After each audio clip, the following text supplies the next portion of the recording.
Hi అండి, అందరికీ నమస్తే. చూడండి, పొద్దున్న ఈ చీర కట్టుకుందామని తీశానండి గూట్లో నుంచి. చూడండి ఎలక రాజు ఎలా కట్ చేసిందో మొత్తం. వామ్మో, చూడగానే మొత్తం చీరలన్నీ కూడా ఇలాగే కట్ చేసిందేమో అని భయం వేసిందండి. అందుకనే మొత్తం గూళ్ళన్నీ క్లీన్ అయితే చేస్తున్నాను ఈరోజు. చూడండి, చీర మొత్తం కూడా నాశనం చేసేసింది ఎలక అయితే. చూడండి, మొత్తం ఇలా మడతలో పెట్టానన్నమాట చీర. ఆ మడత కొట్టేసింది మొత్తం. చూడండి, చీర మొత్తం ఆగమైపోయింది. నాకైతే ఎమ్మటే భయం వేసి మొత్తం ఇంకా గూళ్ళన్నీ ఇలా సర్దేస్తున్నానండి. మొత్తం చీరలన్నీ తీసి మళ్ళీ ఒకదానమ్మట ఒకటి మంచిగా పేర్చుతున్నాను.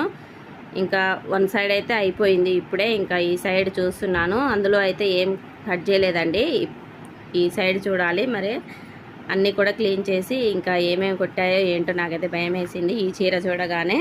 చూడండి ఎలా కొట్టేసిందో. ఒకదాంతో పోతే పర్వాలేదు, ఇంకా ఎన్ని చీరలు కొట్టిందో అని అయితే చాలా భయం వేసింది. చూడండి, చీరలనే కాదండి, పిల్లల బట్టలు ఉన్నాయి, మా వారివి, ఇంకా అందరివి ఇక్కడే ఉంటాయి.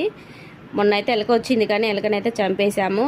అంతకు ముందు రోజు కొట్టిందా మళ్ళీ వచ్చిందా ఎలక అనేది ఇంకా తెలియట్లేదు అనమాట. చూడాలి, మొత్తం బట్టలన్నీ తీసాక అప్పుడు ఏమవుతుందో పరిస్థితి చూడాలి. చూడండి, మా ఇంట్లో ఎలకరాజు చేసిన పని అనమాట. ఓకే అండి, బాయ్ బాయ్. ఇప్పుడు నేనైతే గూళ్ళు అయితే సర్దుకోవాలని చాలా పని ఉంది. ఓకే అండి, బాయ్ బాయ్.